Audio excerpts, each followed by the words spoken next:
Bugungi darsimizda PyCharmda Python kodini yozishni o'rganamiz. Avvalambor bizga bitta papka kerak bo'ladi. Buning uchun men рабочий stoldan qo'yaman. Agar xohlasangizlar, siz Edit kompyuter orqali kompyuter xotirasidan ham yaratsangizlar bo'ladi. Bitta papka yaratish, shuncha uchun yonini bossangizlar, sazdatni ichida papka bor. Ichiga kiramiz va nomini Python deb nomladim. Python kursi bo'lgani uchun Enter va joylashtirib qo'ydim.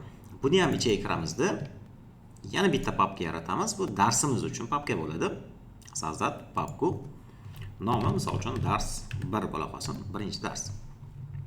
Va buni ham ichiga kirib, siz qanchani shuni yonini bossangizlar, open folder as PyCharm community degan, ya'ni menyusi bor. Shunga bosishimiz kerak bo'ladi. Bu PyCharm dasturini ochish uchun kerak. Ochilyapti.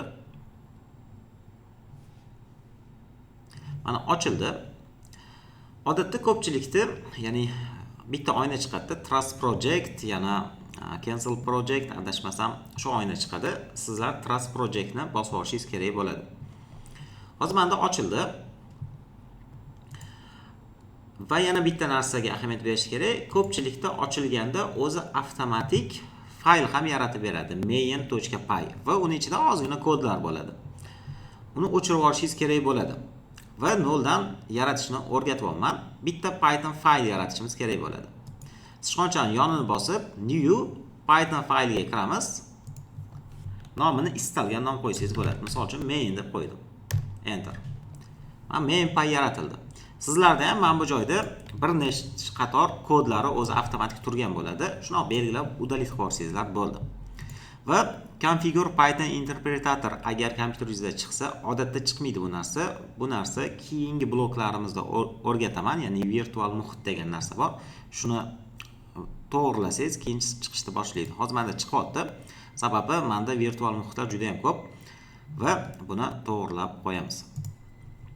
Pythonda o'zining versiyasini belgilab qo'ysangizlar bo'ldi. Bu PyCharmga kirishning birinchi yo'li. Endi ikkinchi yo'li, ko'pchilik savol beradi.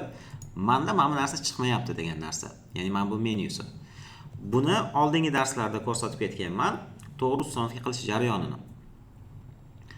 Agar sizlarda chiqmasa, ikkinchi yo'li. Chiqib ketamiz. Poiskga PyCharm deb qidiramiz.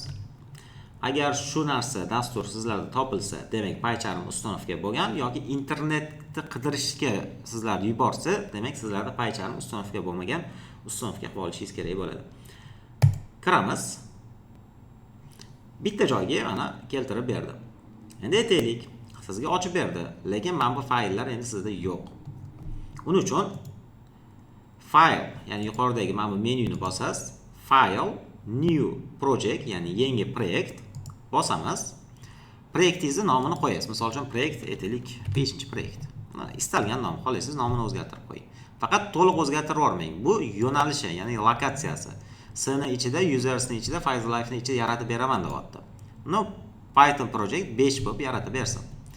Create ni bosib o'ramiz va so'rayapti, shu oynani o'ziga yarataymi yoki yangi oynaga? Bu oyna menda turaversa, yangi oynaga yarat deyman. Yaratilyapti. Mana yaratib bo'ldi. Sizlarda ham xuddi shunga o'xshab yaratadi. Venif bu o'zi avtomatik boya aytgandek virtual muhiti va bitta Python fayl yaratib olamiz. Nomini istalgan nom, aynan main bo'lishi shart emas, odatda main deb yaratiladi. Mana yaratildi. Bu ikkinchi yo'li. Qaysi yo'l siz uchun qulay bo'lsa, bemalol kirib foydalansangizlar bo'ladi. Bundan chiqib ketdim.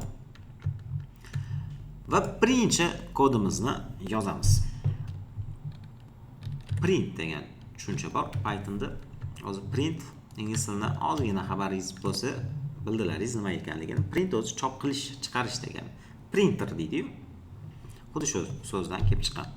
Ya'ni 1 2 3. Print ichiga 1 2 3. Ya'ni 1 2 3 ni chiqarib ber degan ma'noda. Va mana bu joyda run turadi. Runni bossangizlar, pastda sizda 1 2 3 bo'lib chiqadi. Agar sizda mana bu run ochiq turgan bo'lsa, bossangiz ishlamasa, ikkinchi yo'li bor. Sichqonchani shuni yonini bosamiz va bu yerda run bor. Buni ham bossangizlar bo'ladi. va bu yoqda ham chiqyapti. Print kodni to'g'ri ishlayaptimi, noto'g'ri ishlayaptimi tekshirib beradi. Misol uchun kodni hozir buzib qo'yamiz. Qanday qilib buzsak bo'ladi? Misol uchun 1 2 3 A B C D misol uchun chiqsin. Men kodim buzildi. Ya'ni raqamlarning ichiga men harflar ham yozib ketdim. Ranni bosaman. Va sizga aytadi. Bu invalid deyapti. Invalid degani yaroqsiz deyapti. Ya'ni buni ishlatib bo'lmaydi. Endi harf yozmoqchi bo'lsam-chi, A B C D. Unda harflar qo'sh tirnoqning ichida turadi. Mana bunga o'xshab qo'sh tirnoqning ichiga qo'yishingiz kerak. Keyin qo'sh tirnoqda ham ko'pchilik bittadan ikkita qo'yib qo'yadi. Unaqa emas. Yo bittalik ishlating mana bunga o'xshab. Yoki ikkitalik ishlating. Ikkitalikni xuddi shu bittalikni shift bilan bossangiz ikkitalik qilib beradi. Ikki xil holati ham bir xil. Buni keyingi darslarda tushuntirib beraman, nima uchun qo'sh tirnoq ishlatilishini. Mana chiqyapti. Qo'sh tirnoq qo'ymasangiz nima bo'ladi? Unda ashibga qaytaradi. Chiqib ketsangiz o'zi avtomatik saqlanib qoladi. Saqlanib qilish shart emas.